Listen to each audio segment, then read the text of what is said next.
Olá, educadores! Iniciamos o nosso terceiro módulo e vamos falar um pouquinho sobre o que ensinar e como ensinar através da motivação.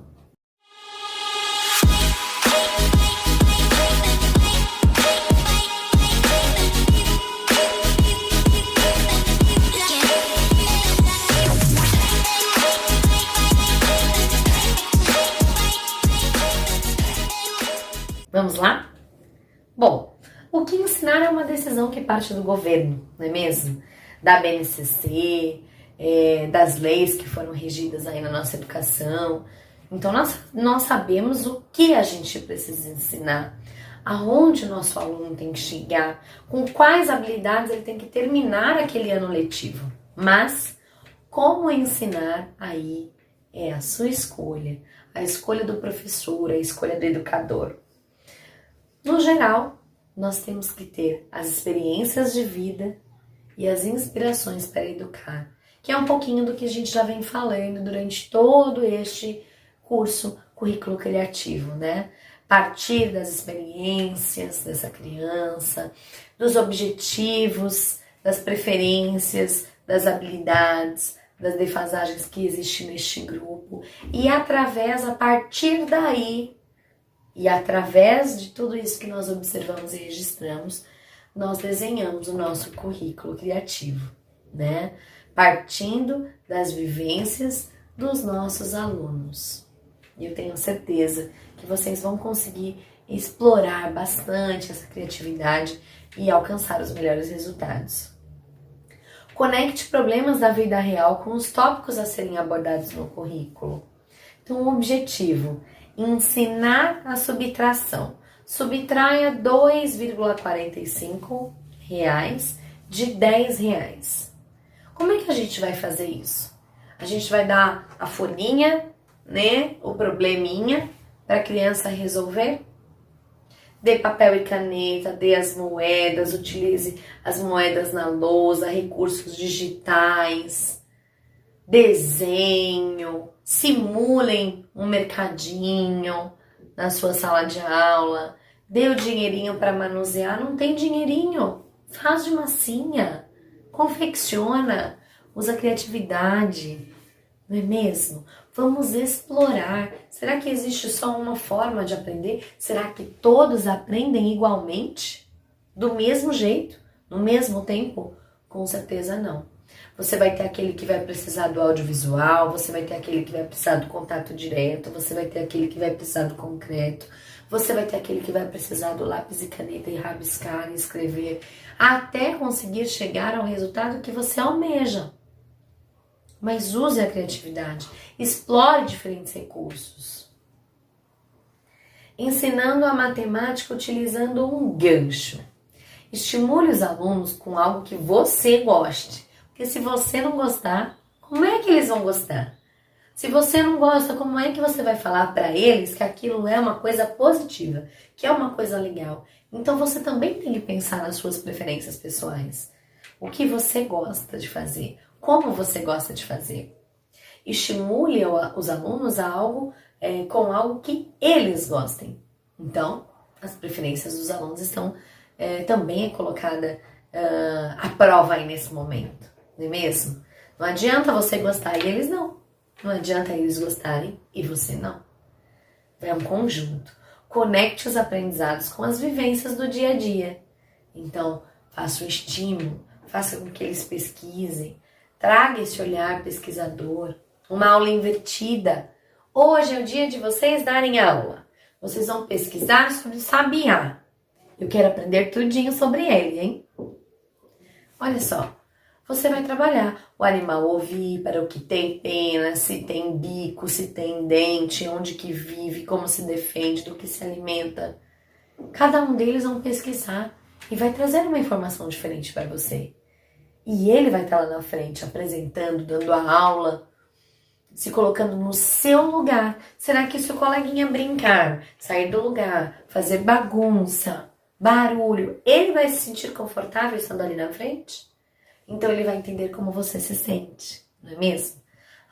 A aula invertida é fantástica para o processo de aprendizagem e para um currículo criativo, você está dando autonomia e motivação para esse aluno ensinar o que ele quer. Para esse aluno pesquisar o que ele quer. Qual é o tema que vocês querem trabalhar na aula de amanhã? Qual é o tema? O que vocês gostam? Vamos fazer uma votação? Vamos fazer um gráfico na lousa? E fazer uma votação? E vou dar algumas sugestões para vocês. E quem vai escolher serão vocês. Olha só que gostoso, não é mesmo? Partir do olhar daquele aluno. O que ele vai trazer para você? É uma surpresa. Como ele vai trazer para você? Será que vai ser da maneira que você esperava? Será que ele vai caprichar como você queria? Mas será que para ele não foi super importante este momento? Talvez não saia como você quer da primeira vez. Mas aí você pode orientar, não é mesmo? Você pode dar dicas. Olha, eu achei muito legal, mas a próxima vez, se você fizer um cartaz bem colorido, acho que vai ser muito mais interessante a sua aula. O que você acha? Né? Faça com que ele reflita sobre aquela atitude, sobre aquela ação. E aí as coisas vão caminhando como você, educador, deseja. Porque você vai moldar, né? Você vai moldar aquela turminha do jeitinho que você quer. De acordo com as suas preferências. De acordo com as preferências dessas crianças. De acordo com o objetivo do aprendizado. Com o seu propósito. Com as leis que regem a nossa educação. E aí a gente vai direcionando de uma forma motivadora, inspiradora, criativa. Olha só, por que não usar o Candy Crush para ensinar numerais? Tantos jogos e sequências. Será que é possível a gente trabalhar sequências usando o Candy Crush? Ou diferentes balinhas? Que gostoso! Será que eles vão gostar? Eu acho que vão. E se nós fazermos combinações? Explorarmos aí a multiplicação através dessas combinações diferentes. De cores, de formas. Será que não vai ser interessante? E se a gente calcular o peso do doce verde? Quanto que vale esse docinho verde? Quanto que pesa? Se a gente comparar com o vermelho, quantos a gente vai precisar? Vamos usar uma balança? Vamos experimentar? Será que não vai ser gostoso? Com certeza vai ser significativo. E o Lego? Quantas coisas a gente pode explorar com o Lego, né? Construção de frases, colando as frases nas pecinhas e eles vão trocando até conseguir formar a frase na ordem certa. As sílabas, as frações, a multiplicação, visualizando, não é mesmo? As cores. 4 vezes o 2. Olha só, eu montei uma torre, 2, 2, 2, 2. 4 vezes, é uma soma de parcela. E a criança vai pegar isso no concreto. Ela vai palpar, ela vai observar. Ai, mas na minha escola não tem Lego.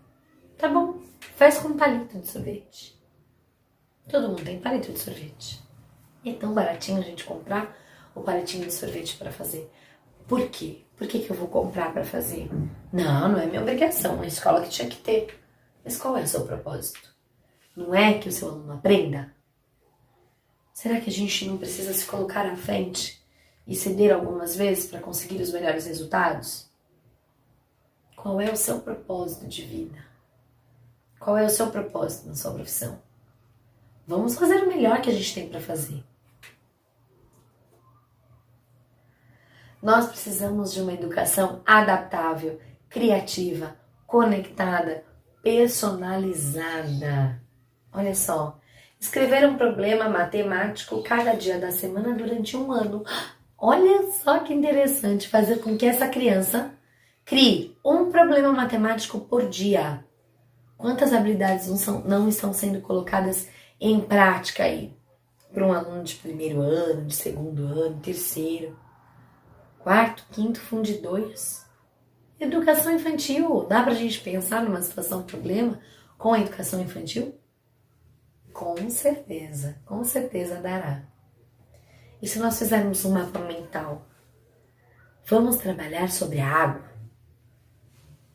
A água é abundante, a água tem ligações com hidrogênio, a água é lubrificante, a água tem um calor específico, metabolismo, geometria, transportes e ações solvente. Olha só, quantas coisas nós podemos abordar sobre a água. E na educação infantil? A gente pode fazer com desenhos? A gente pode pensar como essa água é utilizada no dia a dia deles? Por que essa água é importante?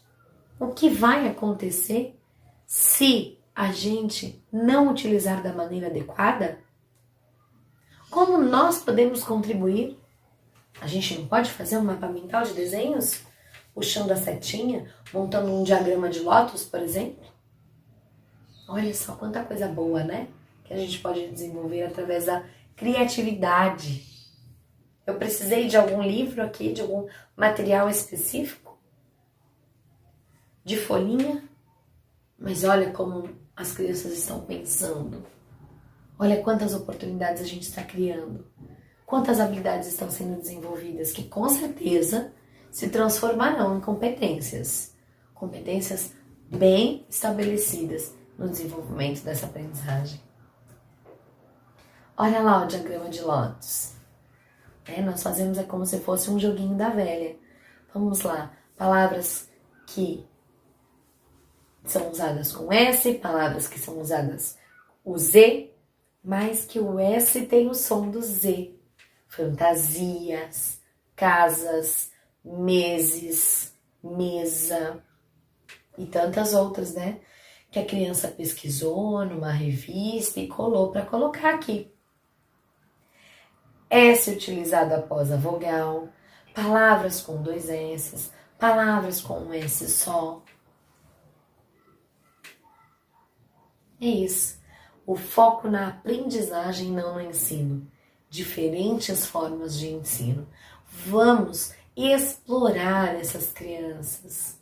Vamos explorar esse aprendizado de uma forma que essas habilidades consigam se transformar em competências adquiridas de uma forma prazerosa, significativa, partindo da experiência social de cada um, da experiência de vida, do que eles já trazem como bagagem, das suas preferências, das suas habilidades e das defasagens que precisam ser estimuladas. É a nossa obrigação estimular antes de encaminhar. Muitas vezes nós escutamos o relato dos educadores da seguinte forma: eu tenho um problema enorme com o comportamento da minha turma. Os alunos não escutam e não fazem o que eu digo para eles fazerem. A minha voz está indo. E aí, vem o relato do aluno. Meu professor está sempre gritando, as aulas são chatas. Nosso professor fala durante a aula toda. Eu sei que posso aprender coisas aqui, mas eu não gosto da escola. E aí? Ambos estão motivados? Não, né? Ambos estão saturados, estão ali porque tem que estar. E isso é ruim demais, né? A gente estar num lugar porque temos que estar nesse lugar. Isso não é nada interessante. Olha só, temos um gráfico aqui. Muitos professores trabalham da seguinte forma: 10% tem a introdução, né, do tema. 60% o professor passa falando, isto é, 60% da aula esse aluno está ocioso, ouvindo. Aí temos 20% de atividades para as crianças direcionadas, e 10% o plenário, a conclusão dessa atividade, né? Muitos professores atuam dessa forma. 60%, 70% da aula é domínio dele. Fala, e a criança escuta. E assimila até aonde, né? Chega uma hora que fica ocioso, vai se distrair, vai levantar da cadeira, vai ter questões de comportamento, com certeza, porque aquilo não está agradável para ele, né? E alguns professores que estão desaparecendo, né? Esses professores desaparecendo em aula, não é mesmo? Deixando o aluno lá ativo nessa construção. Vamos lá. 8% o professor fala. Ele dá uma introdução sobre aquele tema, né? 45% a criança trabalha ativamente naquilo que foi colocado pelo professor. 2% o professor fala. É como se estivesse dando um feedback, um retorno diante do que já foi produzido. E mais 45% finalizado pelas crianças, em atividade. Então, o professor nesse processo ele está sendo um mediador. Ele está ali orientando, fazendo uma introdução, jogando a bola para quem? Para o aluno. Para o aluno ser ativo nesse processo. Aquela aula vai ser significativa. A questão comportamental não vai estar em destaque. O professor não vai estar destacado, ou não vai estar, como eu vou dizer, se desgastando. O professor não vai estar desgastado. É isso que eu quis dizer. Falando, a voz sumindo, aquele cansaço, aquela coisa. Não, o aluno vai estar trabalhando. Esse é o objetivo. Esse tem que ser o objetivo do professor. Olha só, professor como criador do currículo. Crianças aprendendo, vamos lá. Nós temos a introdução, aí entra no conteúdo principal, aí vem 60% de atividade e 10% de plenário, que é a conclusão daquilo que eles fizeram. Ensine os 3 conceitos em uma aula, acelerando o processo de aprendizagem. Olha só, olha esse gráfico como ele está super mesclado. Entra aí com 15% de introdução, 5% ensinando, 20% de atividade, 5% ensinando, 20% de atividade, 5% ensinando, 20% de atividade e 10% de plenário e conclui. Né? Então, é o tempo todo a criança, atividade, estímulo, orientação, atividade, estímulo, orientação e conclui. Os dois ali, ativos, o professor mediando, orientando, tirando dúvida, reforçando e concluindo. Isso seria o ideal, acelerar o processo de aprendizagem no nosso ensino. Pessoal, eu vou encerrar aqui o nosso módulo, para que não fique muito cansativo para vocês também. Reflitam sobre a prática de vocês e nós nos encontramos no próximo módulo para trazer algumas teorias, alguns métodos que podem ajudar vocês aí nesse processo de ensino-aprendizagem. Tchau, até a próxima!